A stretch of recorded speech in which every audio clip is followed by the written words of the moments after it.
Hey guys, this is very exciting. Check it out. Look who's hanging with me today on The Alternative. We have got Stephen Morris, Bernard Sumner, Peter Hook, and Phil Cunningham, collectively known as New Order.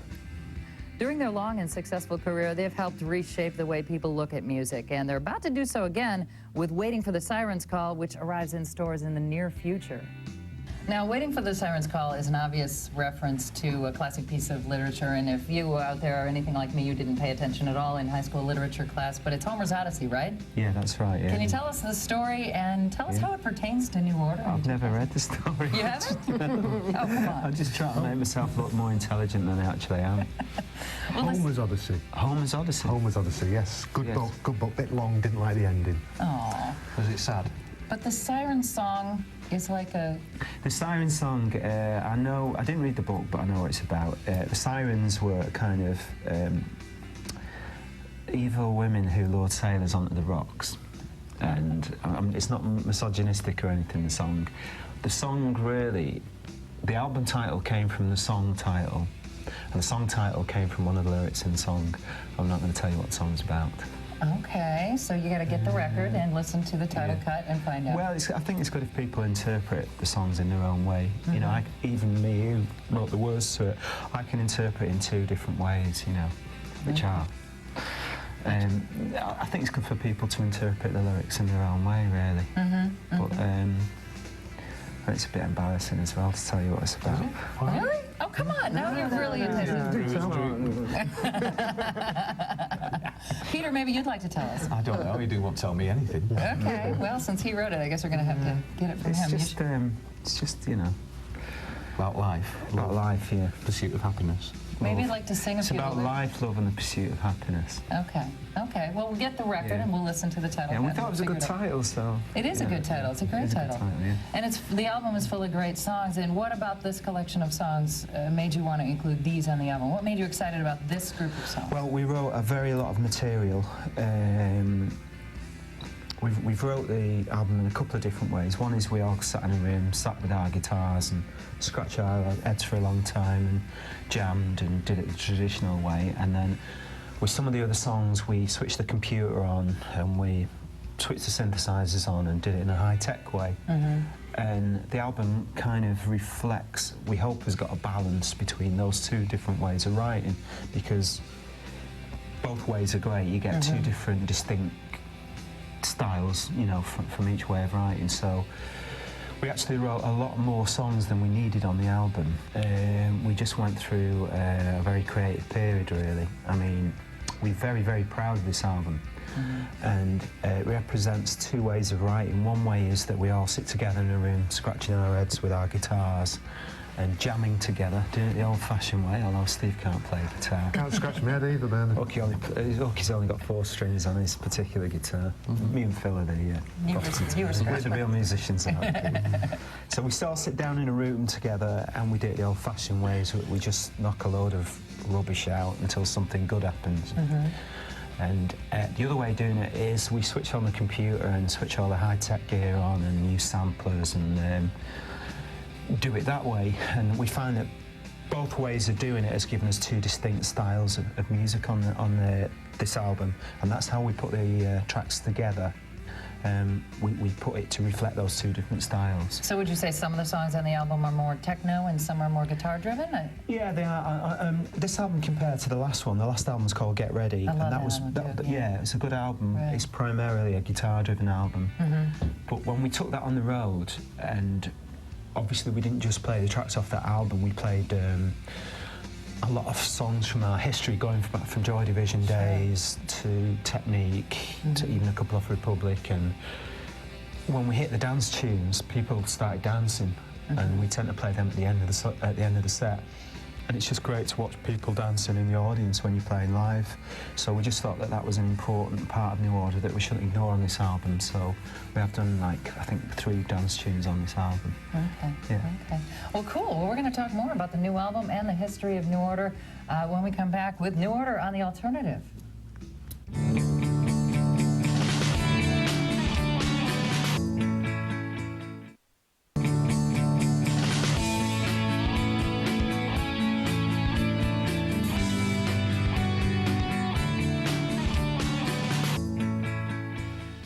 Critics call New Order the most important band to ever come out of Manchester, England, which is saying quite a lot for a scene that also, you know, is responsible for bands like the Smiths, Stone Roses, and Oasis.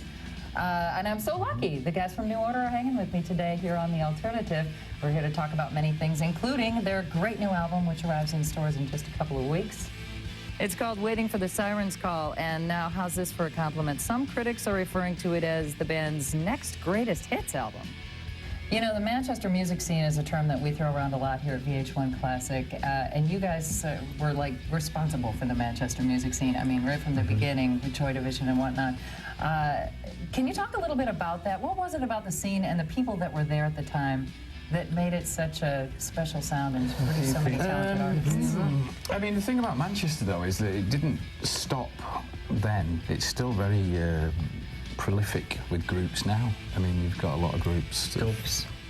Badly Drawn Boy, I Am Clue, all that one. So, I mean, it's never stopped. I mean, it is a funny thing because we get asked about it a lot, and the thing is, we don't know why Manchester particularly has so many groups, because no other place in England or in the world actually seems to be able to come up with as many as Manchester. I think when we grew up there, it was a very industrialised city, and me and Peter in particular lived in the most industrial part of that city. Salford, yeah. Sort of place called Salford, and when we were kids, really the only escape, well, it wasn't an escape, the only job opportunities you had was to work in a factory. And if you were anyway creatively inclined, you didn't want to work in a factory, you know, so you kind of scratched your head a lot and thought, well, what am I going to do? You know, I can't see myself working in a factory. So you kind of, there was a kind of do-it-yourself mentality that arose amongst creative people, you know, that, well, you know, if we're going to get out of this city, you know, what can we do? Well, we can either be, and we don't, you know, we don't want to work in a factory, you can either be a footballer, That's a good one. an actor, Another good one. or a musician, and we chose musicians, you know. Right. And fortunately, at the same time, punk music came along just before we started with Joy Division, and that again was a very much you can do it yourself mentality. You don't need big record companies. You can just put a record out, you know, and just do it yourself. And we kind of thought that was a great idea. Me and Peter went to school together. He was at the back of the class, I was at the front of the class. I used to throw things at him. Yeah. A tradition which What I meant to We is still carry on to this day. And you know, we started going to punk concerts together, and then really we're really both into music very much at that period.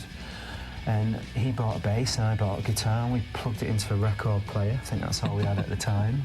And we bought two books on how to play bass, how to play guitar. Then we advertised for a drummer. We got Steve. We didn't get a drummer, we just got Steve. Yeah, we got Steve. I came with my own instruction manual. This is Steve. Steve had a car. There you go. That's So why we- we Which is very Very important. handy. Yeah. Didn't have any drums, but I had a car and an instruction manual. And it was very much a do-it-yourself procedure when we started off as a group.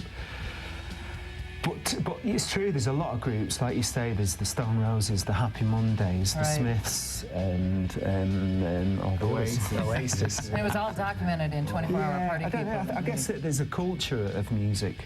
In like Manchester. in Manchester, like when I was at school, all the kids used to come in, bring in a lot of these albums that you've got around, dotted around the place here. They'd come in carrying their albums, and you know, look at each other's album, going, "What have you bought today? What have you bought?"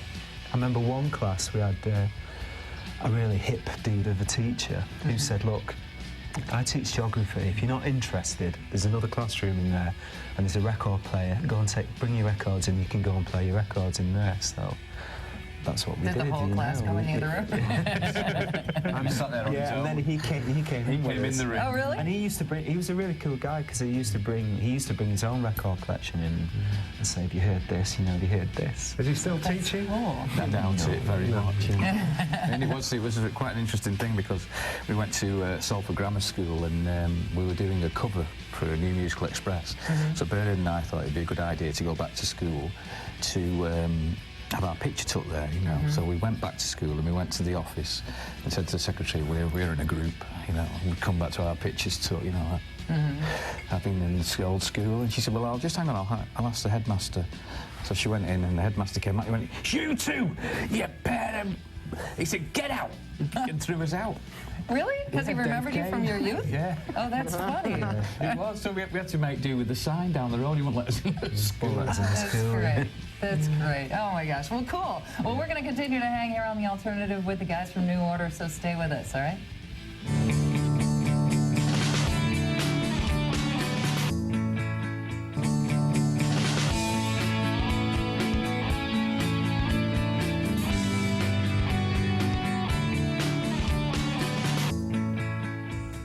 All right, if I were to ask you who is responsible for the best-selling 12-inch dance single of all time, what name comes to mind? Would it be Madonna, Whitney Houston?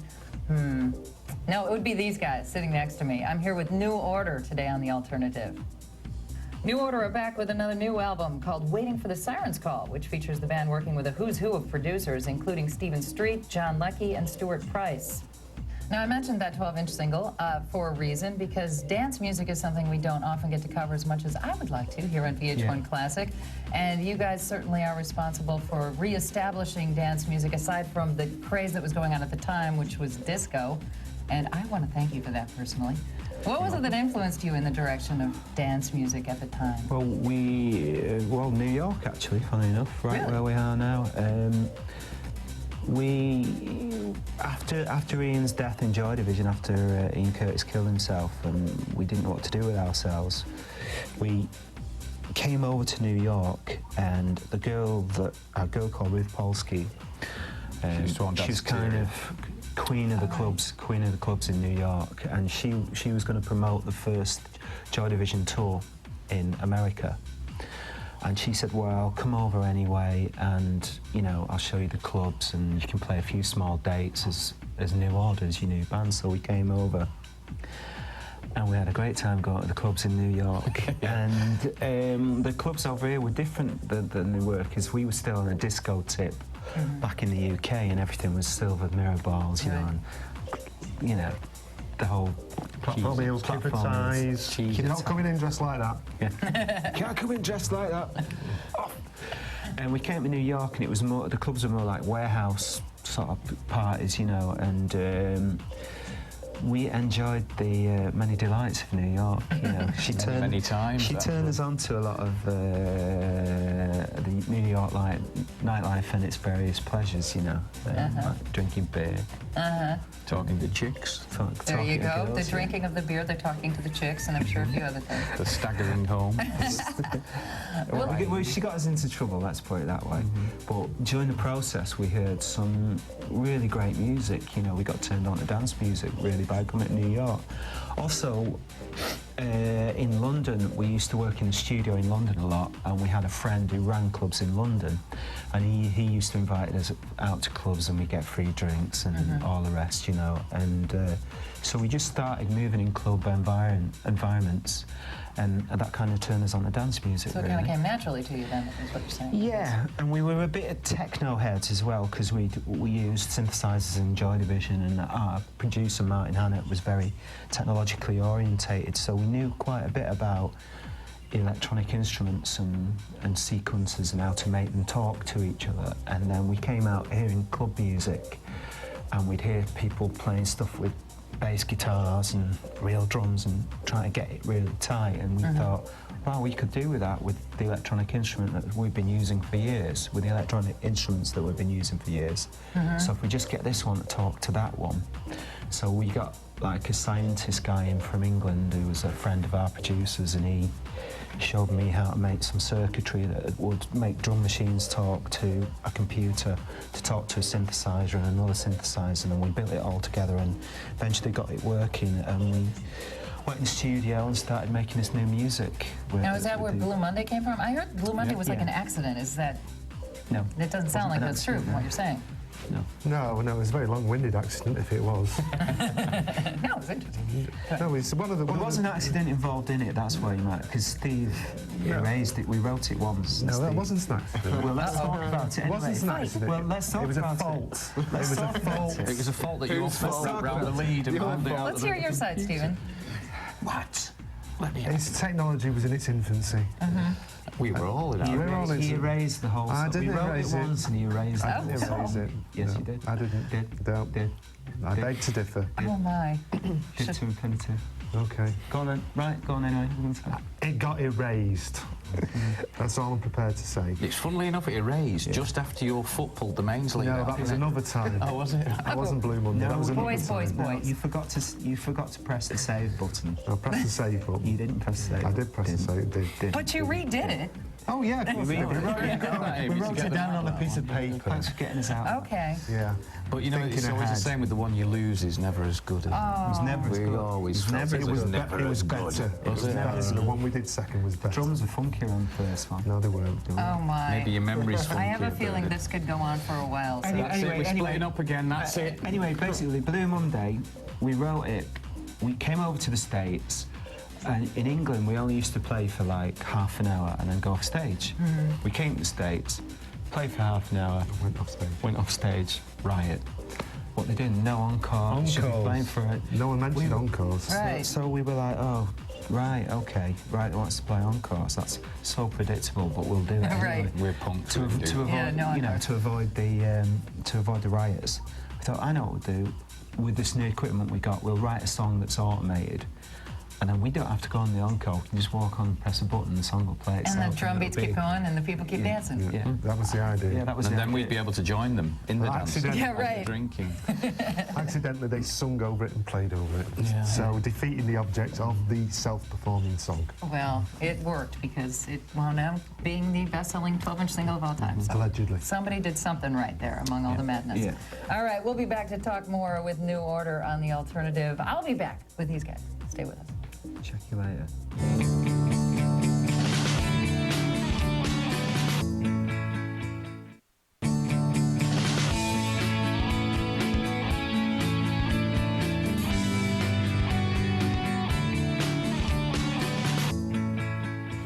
Yes, these guys sitting next to me should look familiar to you here on the alternative because it's Stephen Morris, Bernard Sumner, Peter Hook, and Phil Cunningham, otherwise known as New Order, who've stopped by to hang with me today to talk about their great new album, which arrives in stores in just a couple of weeks, right? Just a couple of weeks, yes. Very good value for money. Go out and buy it. Very good value for money. And when you do buy it, just so you know, it's called Waiting for the Siren's Call, the latest studio release from the band who've given us great hits like The Perfect Kiss, Thieves Like Us, and True Faith. While working on Waiting for the Siren's Call, they completed 18 songs. They were able to squeeze just 11 onto the album. The other 7, well, those will be the basis for the band's next album. Or so I'm told. Is that true? Yes. Yeah. Man. What do you say, Phil? Yeah, Phil. I can't wait for the next one. My favourite song is actually on the next album. Really? Yeah, I can't wait for it to come out so I can hear it. Oh, so you can hear it. Wonderful. Well, you guys are obviously It'll probably on... be on the internet, won't it, soon? Yeah, that's sooner or right. later, Before you yeah. record Damn it, of it. course. Yeah. You guys are on such a creative role, obviously, almost 30 years together. What do you consider to be the success of your longevity? Isn't that weird to hear If that? you said just over 25 Yeah, just years. over 25 years. Just I over know, I'm 25 sorry. years. So someone would have said to us 30 years ago, we'd be sat here, Bernard. You laughed. I'd have laughed. I'd I have started laughed. crying. What do you consider to be the secret to longevity, though? Well, our friend did say that me and you were like an old married couple. I think We it, don't have sex. I think it's You probably don't have sex. This No. makes Yeah, sense. well, that's, Okay. that's probably the secret of longevity. Don't have sex with your band members. Yeah. probably guess How that did we you go don't with take that, Steve? ourselves too seriously, and I think that is very important in Longevity. Yeah, it certainly is in longevity. Being good at nothing else in life. Being good as at well nothing helps. else Contributing helps, factor. helps as well. That's can't get a job anywhere else. did. That helps. We did actually try and get rid of each other for a while, didn't we? But couldn't manage it. Yeah. So we had to come back. You bicker a lot, but it seems like a fun, loving, brotherly kind of bickering, No, right? we can't stand each other. He's joking. He's joking. He doesn't Better mean be. it. You all still live in the same Together, area. yeah, like- in the like same the monkeys, area. yeah. Same country. Are Yeah. you friends outside the band, though? Seriously? No. No? Well, you see so much of each. feeling. You see so much of each other in the band that when you're not doing the group, you don't want. You want to see your family. You know, we have got families. We've literally, while we were working on the LP, spent like 8 months, 5 days together per week. You know. That's a lot. That's a lot. Especially the hours you work. You do I was- 12 to 14 hours a day. So Yeah, right. it's not. Yeah, when you finish, you just want to get away from each other. Well, when you're still doing it, you want to get away from each other. Yeah, right. Before you start it, you want to get away from each other, Oh actually. my! But thank goodness you don't, because you create such beautiful music together. No, I mean, we are, you know, joking apart, we get on really well these days. I mean, we did, around about 93, we weren't getting on because we sort of overdid it while we were touring in the States. We toured for, our tour, I think, was 2 weeks long, and Too long. Two weeks, wasn't it? So 2 weeks with a holiday in the middle. Well, it wasn't the length of the tour, it was what we were doing on tour, you know. We were naughty boys on tour. Uh-oh. I won't go into any details. I understand. But It's all behind us now. we burned the candle at both ends, as they Okay. say in England. So you needed a little break. Yeah, we needed to get our 5 heads years. together, yeah. 5 years. Just about brought us round. Oh my! Well, I'm glad you got back together. Let's go back a little bit. Now, when you started out in the '80s, there was something else happening at the time, and that was the music video revolution, which we kind of, you know, play a part of here at VH1 Classic. Let's talk about the music video process for you guys. Did you find it helpful, or did you find it kind of a pain in the butt? Well, I think we found it a pain in the butt at first because we didn't really envisage why anybody would want us in a video. We couldn't get our heads around that because we weren't really into self-promotion or in the way that the sleeves didn't feature you or the videos. And luckily we were surrounded by some very forward-thinking people like Michael Schamberg in America, who sort of came up with the idea of, well, if you're not interested, why don't we get someone who is to make a short film. And of course we were so ahead of our time that people like MTV wouldn't show it because the band weren't in it. Well, we did create some nice pieces of art, actually. Because we started off with the idea that we'd work with people who didn't do videos. It was sort of like a new order thing. We'll work with people who don't actually know what they're doing. And A lot of film directors, didn't we? Jonathan Demme. we had Jonathan Demme, yeah, Catherine Bigelow. And True Faith was done with IPA, Coufflet, he was a French bloke, and then this was the Coufflet. He did the Olympics. You don't seem to be able to pronounce his first name, Steve. Philippe de Coufflet. That French bloke. The French chap who did the Olympics. Everyone remembers him for that. It was quite I thought it was interesting with that one when we did the video for True Faith and we performed on Top of the Pops, and our record company arranged for the guy with the one leg to come and hop across the stage, but they hadn't told us. Oh no!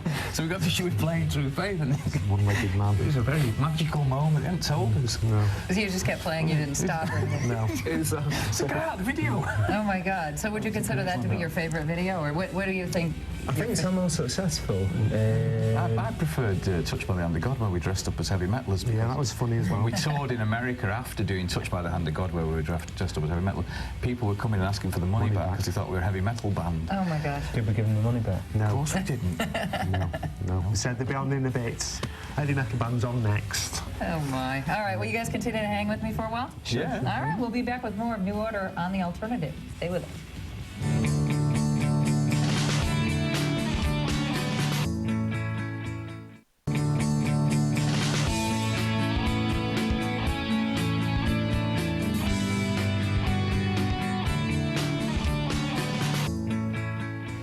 During their nearly 30-year career, or just over 25, as they like to say, New Order helped reshape the way people approach music, and now they're doing it again with a great new album called Waiting for the Siren's Call, which arrives in stores in the near future. And New Order's been nice enough to hang with me during today's edition of The Alternative. It's so cool having you guys here. Thank you. I'm such a huge fan. This is really nice for me. Thank you. Another aspect of the music industry we haven't really had a chance to touch on much at VH1 Classic is the art of remixing. And you guys are certainly pioneers in that, the art of remixing. What was it that first made you willing to entrust your music to the DJs? Well, funny enough, remixing itself is a bit like making a video. We touched on videos before. The thing I don't like about videos is that at that moment you hand it over to somebody else, and it's the same with remixes. And it's a bit of a crapshoot in that you can come out with something wonderful, no matter what it says on the storyboard or no matter how good you think the remixer is. When it comes back, you can be like, oh my God, that's not the way I saw it, oh dear, you know, and you don't like it. So it's a big gamble, but with making a video, you know, there's hundreds of thousands of dollars involved sometimes in making that video, so it's a big crapshoot. But on say doing a remix, it's less so. You know, if it's a bit of a, you know, if it's not too good, then it's not such a big deal really. But it's nice seeing the way different people interpret your songs. But what they generally tend to do is get your music and go, put their music, and then get the vocal and go. And I think that's where most of them go wrong. Really. Yeah, then I mean, it doesn't quite fit. It used to be quite good when you used to do your own dub mixes. I used to enjoy that. But I don't know where the idea of it. So our A&R man was telling us, is it to move your music to a different market? Right. So we're thinking it's Salford market. They're trying to move it to. The what market? Salford. Oh, I thought you said soul food. So yeah, you do take a chance on it, and some of them come back really good, and some of them come back mediocre. Well, one that came back really good was Blue Monday '88, obviously remixed by Quincy quite, Jones. Yeah, it's quite good. Yeah. That was good. Yeah, that's the one that they used on the video actually. Right. That was good. That one. Yeah. Nice guy, lovely. Yeah, he's a nice guy, Quincy. Yeah. What made you? I mean, did you know at the time that Quincy Jones was going to wind up being such a major force? And well, I mean, the strangest thing was he took us on with his record label Quest in '83 with Power Corruption and Lies. We were on his record label. And it was it was a great compliment because he's such a fantastic producer. For him to, because it was self-produced by us, it was a great compliment at the time that he chose us. And he was a really nice guy. He was very supportive, really put himself out and really championed our cause. He's a great guy.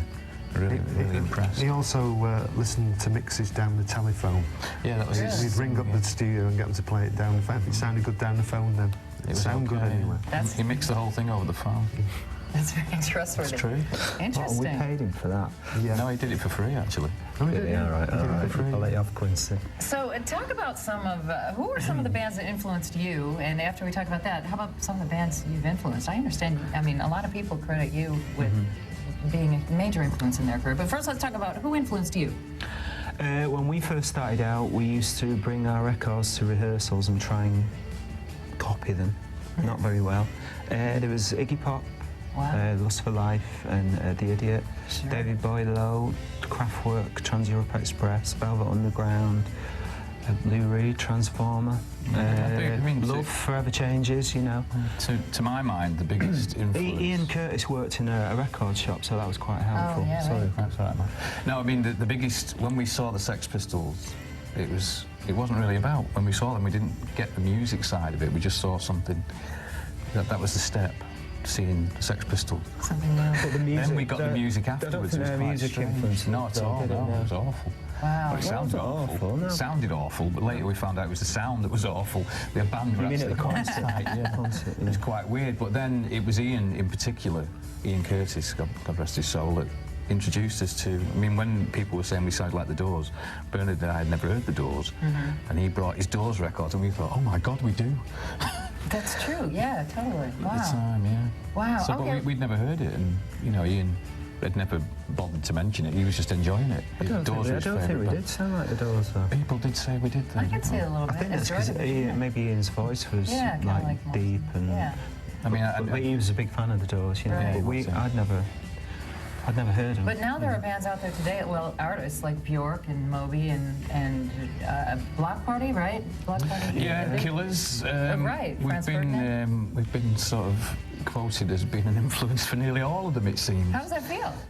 Well, it's nice. It's a great compliment. It's I mean, great if you like the people that are doing it, right? And they're not just doing a kind of carbon copy of what you do, but coming along with something fresh, taking you as an influence really and an inspiration, and coming along, but not copying you, and coming along and doing something fresh. Then it's a true compliment. I mean, my favourite band at the moment are the Killers, really. You know, couldn't have had a greater compliment than influencing. Those guys, you know. I mean, it was quite strange because Phil was in a group called Marion that were very heavily criticised for sounding like Joy Division, which I didn't think they did, which was strangely enough. You got criticised for it, didn't you? But now it's cool. I know it's not a bad band to. I mean, if you're going to have a reference for, I'd say Joy Division. Really, they're a cool band, man. I take my hat off to you. That's right. Take my hat off Aww, so much love in the room. All right, you're gonna hang a little while more, right? Yeah. More with New Order on the Alternative. Stick around.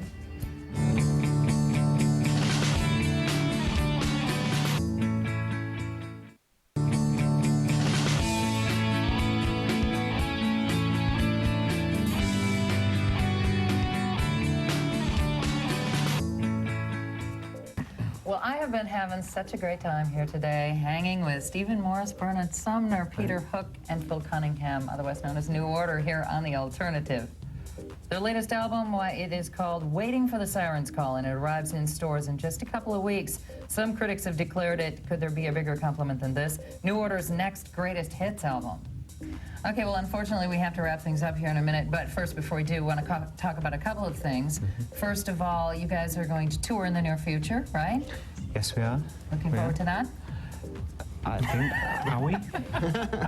Yes, we are. We're looking forward to taking our songs on the road. Touring here in the States, right? In America. Yeah, we felt bad last time that we didn't do as much as we should have in America. So. Good. Well, I know you're headlining the Coachella Festival in May. Is that still happening too? Yes. Yeah, it is. We're a bit worried about how hot it's going to be there. I believe it's in the desert, and we don't have those in England. That's right. This will be fun for you. And you still wear your tanks.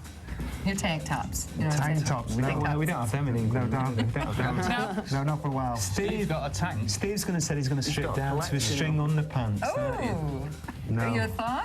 Steve doesn't do the. He doesn't do the sun. As you can see, he's sweating under the studio I light. don't usually take my coat off. Nothing sexier than a drummer with, you know... A coat on. No, a thong on, I was going to say. But anyway. He's the one that wears a thong. Leopard skin thong. I don't wear underwear. Wonderful. Well, that's a tour I'm definitely going to go see. Well, in that case, then I'll wear some. Before we wrap it up, I'd like to go back one more time before New Order, before Joy Division, before Warsaw, before any of the bands you guys were ever a part of. Music education. Did you have music education in school or privately? And besides the obvious, what benefits did it have for you? Well, I got through. Well, I was going to say I didn't have any musical education. None whatsoever. I still can't tune up. And I still don't know where the notes are. I got thrown out. It's not a joke. Really? Tone deaf, yeah. Wow. I got thrown out of the school choir for reading the porno book. that I'd hired to him. He'd lent me, time, and I had the choir sheet there, but I had this porn book in front of me looking at it. I got thrown out of the school choir for that, so that was my musical education. What about you, Steve? You built your own dulcimer, didn't you? Built my own dulcimer, yes. I learned how to play it. No, I didn't learn how to play it. I learned how to build a dulcimer. I'm thinking of starting a dulcimer building business. No, I learned how to play the drums because my dad said, God, don't be a drummer, Stephen. I've never met a sane one yet. And he said, right there, he was right. And he said, if you're going to learn how to play the drums, you've got to have lessons. Okay. Because they can't stand the racket otherwise. The strange thing is my son actually got a detention at school for telling his music teacher that I was a musician that couldn't read music. Really? And the teacher went, "Don't be so stupid, you're in a detention." Yeah. Well, my son goes to an arts school that's based on the arts, and they've invited me to go in and do our music workshop at the school, and I'm going to do it. I'm going to do it. Yeah. Good, because education can come from all parts, you know, of your existence. I'm going to get my friend Damien Hirst, the artist, and I've got a friend called Keith Allen, who's an actor. I'm going to get. I know. I'm going to get them to come up from London as well and go into school and do some education. Interesting parents' evening. You can scare them to death. Well, you obviously believe in the arts education if you're sending your son to an arts education. Yeah, I do. School. I do. Yeah, I do. I really do. I think it's very important. Yeah, and I think it's important that. These schools teach contemporary music and contemporary art as well, as well as the classics as well. A class on New Order might be good, Yeah. I mean, it's nice in this day and age that people do teach that, because from when we went to school, and that a long time ago, you never had any opportunity to learn anything about music unless it was just standard focus on music. I mean, the great thing is now you can go to college and learn how to be a pop star. Yeah, right. How about you, Phil? You know, we didn't hear from you, man. Did you go to college? My education's been joining this band and working with these guys. It's been tough. It's been hard. Bernard's taught me everything I know on the guitar. Hard work, but a heck of a lot of fun, it looks like. Exactly, yeah. All right, well, congratulations on the new album. I've heard it, lucky me, and it's great. So go out and buy it when it hits the stores, Waiting for the Siren's Call. And thanks for stopping by The Alternative. It's all right. Come back anytime. Thank you. Thank you. Yeah.